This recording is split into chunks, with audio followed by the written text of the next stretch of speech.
Hey everybody, welcome back to X-Plane 11. I am Bill, and today I wanted to show you guys PilotEdge's new digital ATIS system. So just a little bit of backstory for those of you that may not be familiar with the old ATIS system on PilotEdge. Now, PilotEdge is all about being as true to real life as possible, and the ATIS was really the one missing portion of that in terms of breaking the immersion of actually flying an airplane. So what you'd have to do in the past is you'd load up the sim, you do all your pre-flight check stuff, you get the engine on, and then you'd have to go to a separate website, whether it's on your phone, on a second screen, or tab out and go onto a browser. And there you could see the METAR and ATIS information for your airport along with the ATIS code. So when you called up either clearance and delivery or ground, you can let them know that you've got information Mike or information Delta or whatever it is. So what PilotEdge has done, and I have no idea how they did it, it's amazing though, is they've tied in basically what that system was feeding textually and added a voice component to the real world frequency in the airplane. So now, just like in real life, you dial in the ATIS frequency at whatever airport you're at, and you get the actual audio ATIS information, which you then have to relay to, clearance, tower, or ground, whatever your situation calls for. So today I'm going to show you a little bit what that looks like, and we're going to do a quick flight down to Palomar. I've got the flight here on ForeFlight. So John Wayne over to Palomar. It's a straight shot down the coast. I mean, we're going to be a little bit off of the restricted airspace here. But basically, we're just going to go down the coast. We're going to pick up the ATIS en route for Palomar, and we're going to land. And it's going to be all through the radio. We're not going to have to tab out or look at a different screen. It's going to be exactly like it's like in the real life. Now, I think that this is a huge improvement because it enables you to keep your real-world pre-flight checklist in order. So when you start the engine, you get the avionics on, you set up the GPS, and then first thing you do is you check the weather, you check the ATIS. And before, you'd do that on a second screen, you look at the text, and then you'd go back to your pre-flight flow. And that's not really how you do it in the real world. You have to dial in the frequency, listen to it, and then you can proceed from there.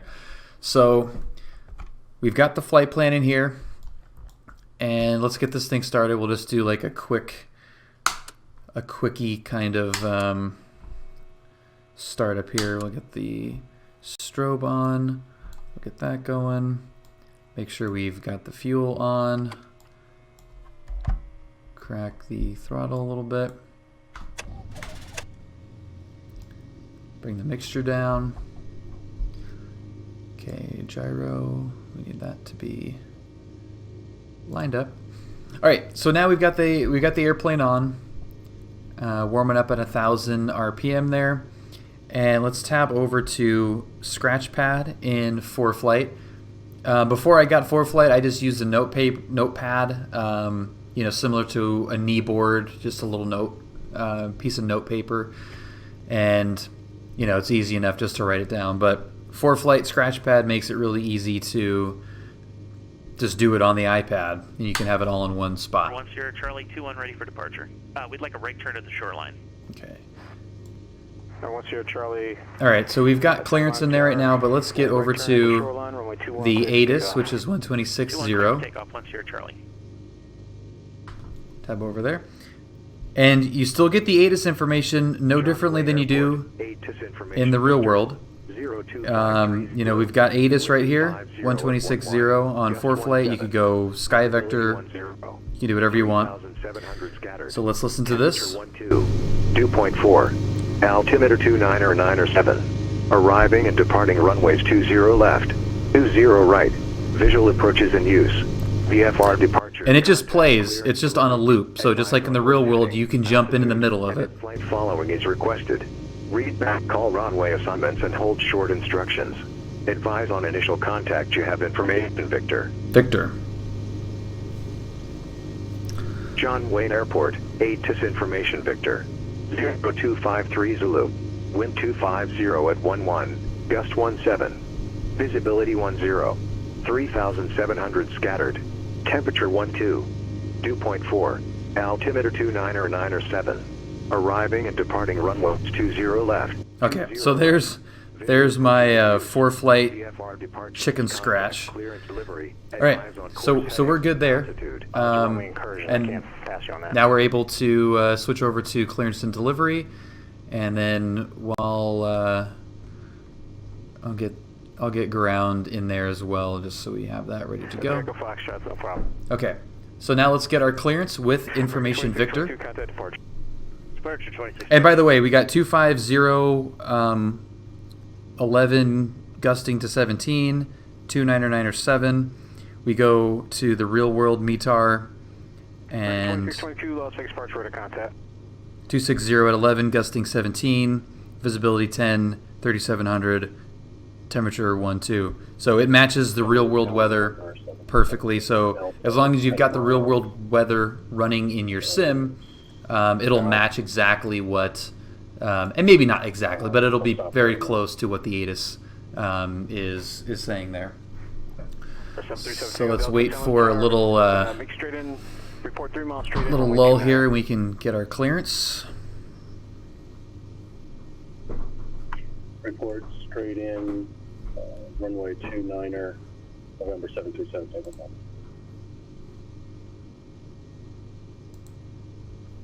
Or 23 Echo Foxtrot again.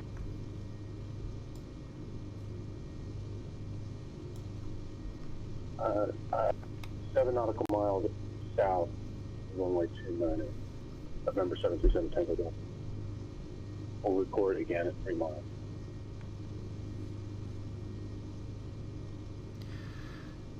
John Wayne clearance, Piper Arrow 444 Foxtrot Golf at Dove Street parking with information Victor. We'd like to get flight following southbound to Palomar at 3,500.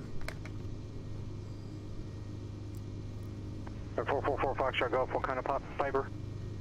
We're a PA-28 Romeo Arrow.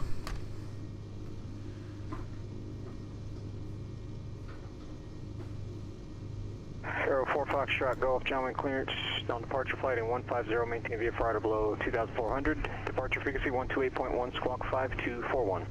Tuesday, November, downwind, full stop. 41. Okay, that's departure heading 150 at or below 2400. Departure frequency 128.1, squawking 5241, 444 Foxtrot Golf. 4 Foxtrot Golf, read back correct.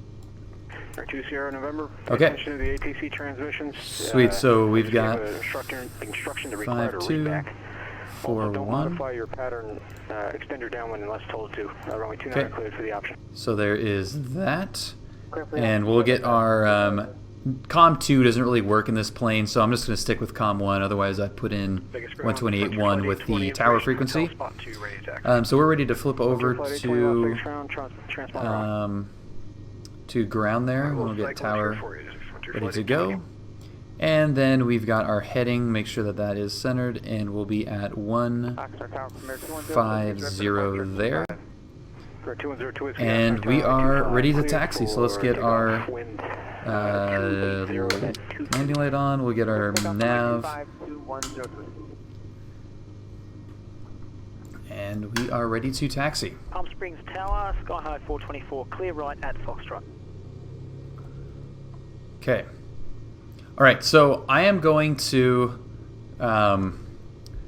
basically fast forward through this part because this is just going to be a lot of taxiing. So I will see you guys once we are up in the air and on our way to Palomar. Okay, so we just finished a quick little run up here, and of course I verified that the altimeter was set correctly, which I did not do back at the parking spot. So that is now good to go, and we can call up ground, continue taxi, and be on our way. So now I will actually see you on the way to Palomar.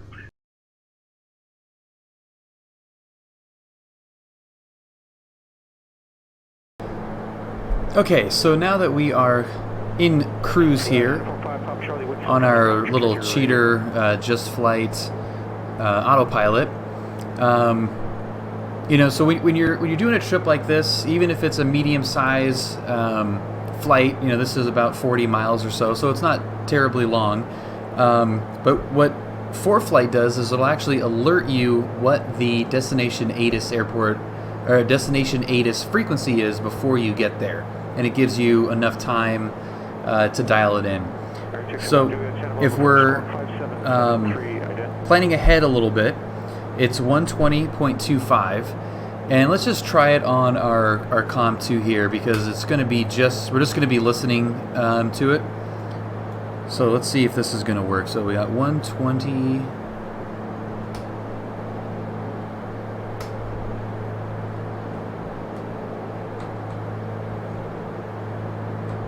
Yeah, no, it's not working. I gotta go here. Okay, so 120.15. Now, if we were far enough out, that's not going to come through. But since we're probably, you know, how far away are we here? 30 miles.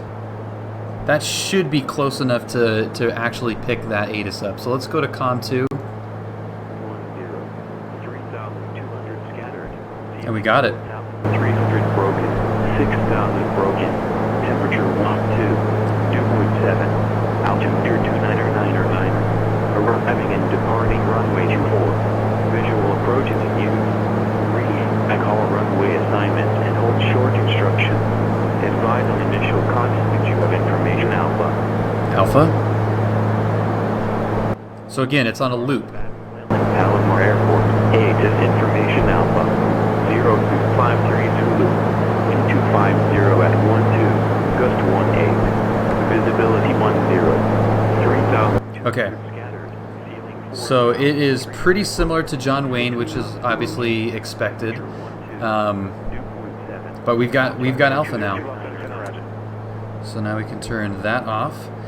And we're briefed. We've got the weather, we've got Alpha. So the next approach control that we get handed off to, we can let them know, just like in the real world, that we have Alpha, and I didn't have to go to a separate screen. It's done exactly how you would do it in the real world, using the real world frequencies and methods. You know, clicking on Palomar in ForeFlight, you got all the ATIS information there, or you can go to SkyVector. You know, if you have your frequencies written down ahead of time, which you should do. You know, I'd have this written down on my knee board in addition to having the iPad, just in case anything happened to the iPad. That way, I can dial in the ATIS information even before ForeFlight notifies me, because on a flight like this, it may not trigger that warning. So, you know, like usually it's about 40 miles, I think, where it's at. So Palomar is obviously less than 40 miles, so it may not trigger it in this case specifically. But just know that when you have flight following, it's good to give that approach controller the heads up that you do have the current weather there.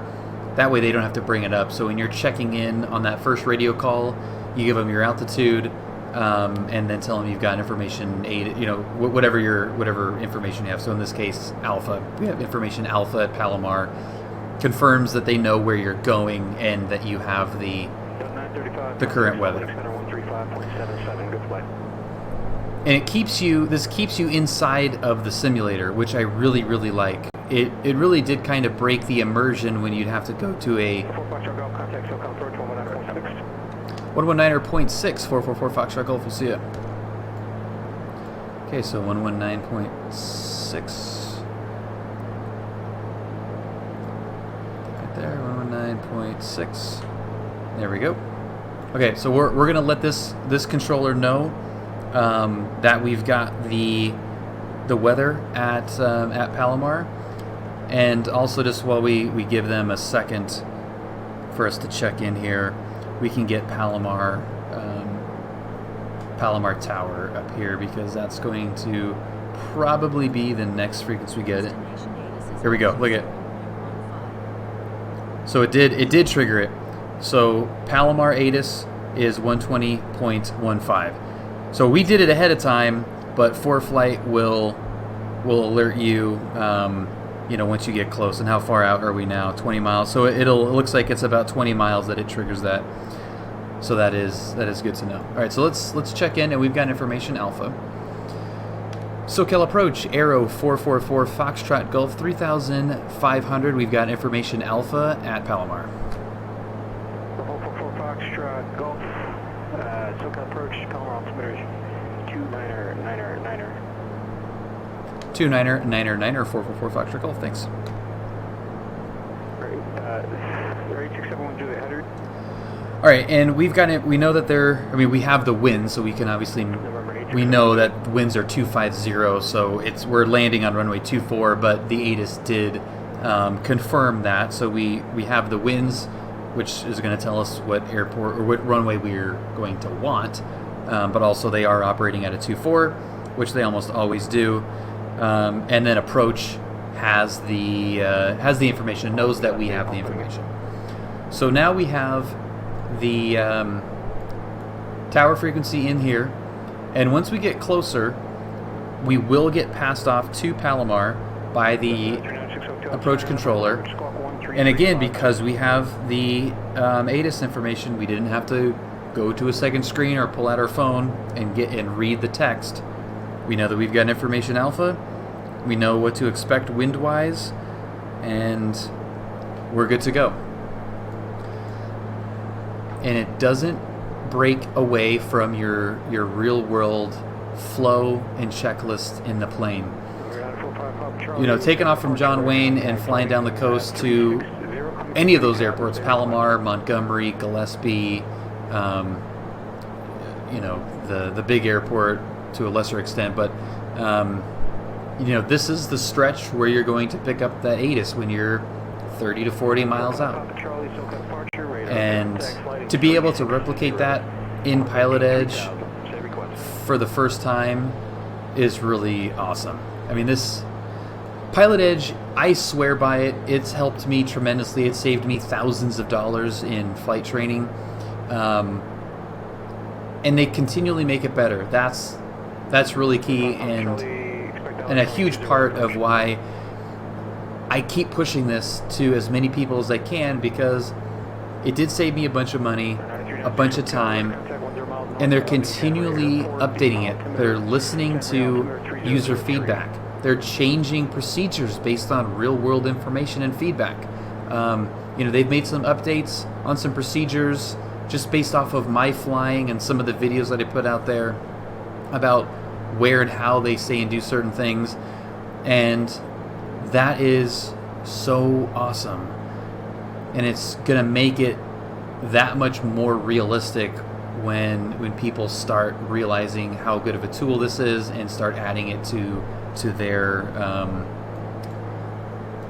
you know, their learning portfolio, or you know, whatever you want to say, their collection of methods for getting their PPL or instrument rating.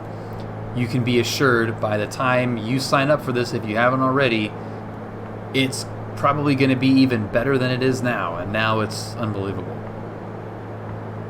And this is only after less than a year of me using this. I've been flying on PilotEdge for 9-10 months probably, and you know, we've already got a voice codec improvement, so the voices sound just like a you know, real radio. We've got the ATIS update. We've got you know, continual procedure updates. It's just never ending, and I absolutely love it. So we're getting close to our little Class Echo extension here for Palomar. So we're going to be getting handed off here pretty soon. Oh, there's a little drone guy.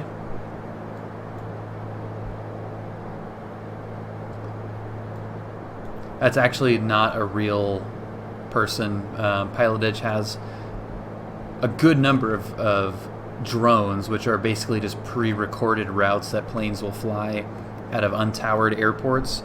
So that thing was probably leaving, I think there's like an Oceanside little airport right underneath my wing here. and they just treat it as VFR traffic. Okay, so we've got the little light flashing over at Palomar. We can see it. And we're just going to plan on a 45 entry to downwind coming off the coast here. Planning ahead, we've got 118.6 ready to go. That is Palomar Tower. And again, let's brief the entry. We've got information Alpha, winds 250, almost straight down the runway at 12. So we should be, it's a relatively strong headwind, but it is straight down the runway for the most part, so that's good.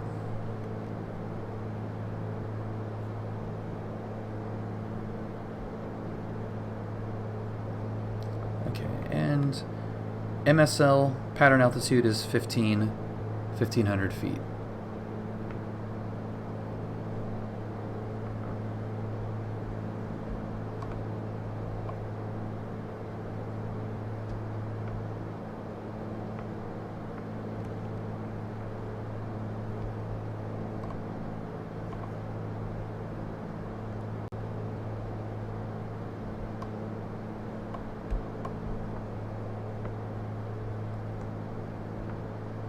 Actually should probably descend a little bit more. So we're still a bit high. We need to get down 1,000 more feet to be at pattern altitude, and this is a little bit far back for that.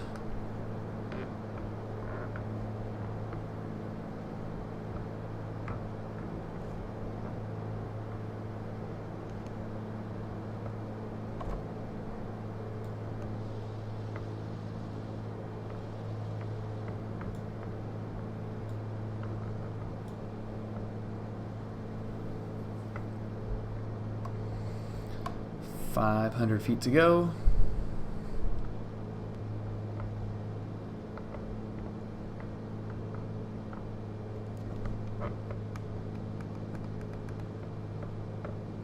This handoff is happening a little bit late.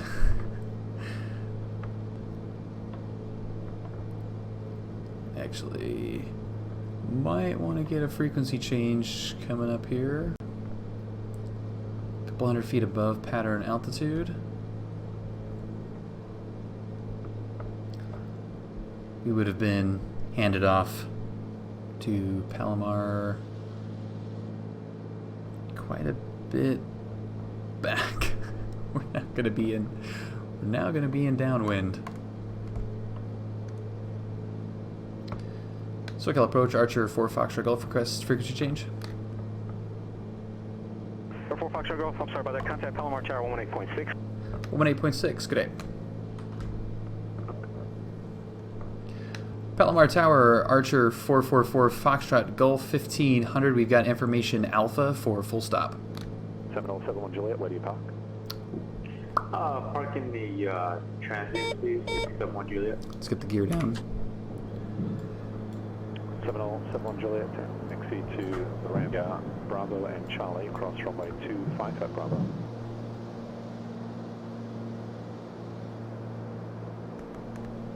Southern to Bravo, Charlie, cross 25 Bravo. 8671 Juliet. Number 444 Foxtrot, Golf Palomar Tower runway 24, clear land, wind 25012, depth 18.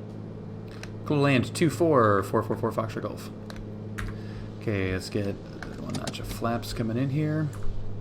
Man, I wouldn't have jumped on that frequency change as quickly as I did there. So usually, PilotEdge will have one controller working all frequencies. So when you switch over, even though you're saying good day and we'll see you, you're switching frequencies to the same person. And it's just kind of a little bit of role playing that you have to do to imagine that you're changing frequencies, going to a different controller.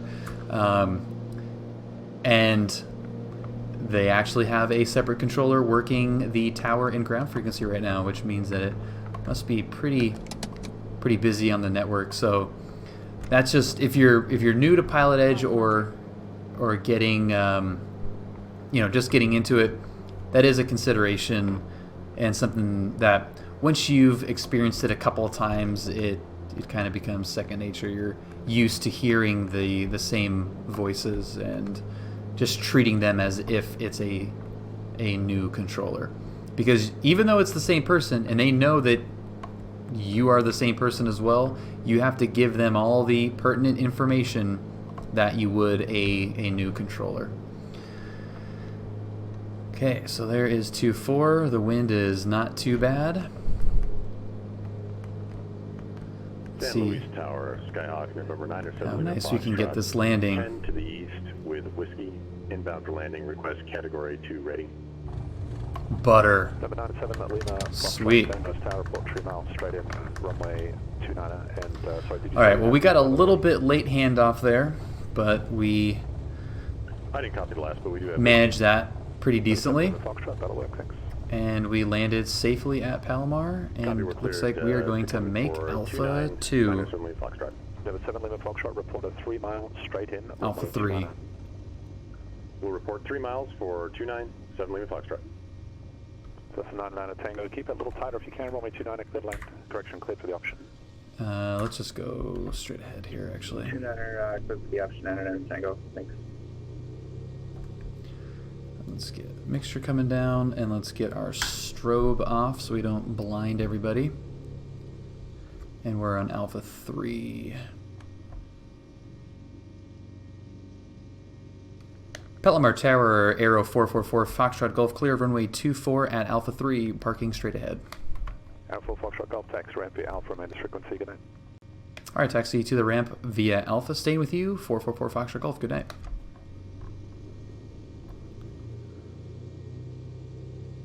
And look at that, our hangar is right off the runway and ready for us.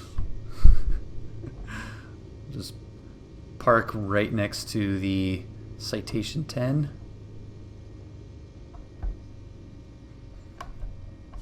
So as if PilotEdge didn't need any more help being an immersive experience and a necessary add-on, especially for anyone that is in the middle of learning how to fly in real life, it is now even closer to the real deal thanks to this new ATIS integration.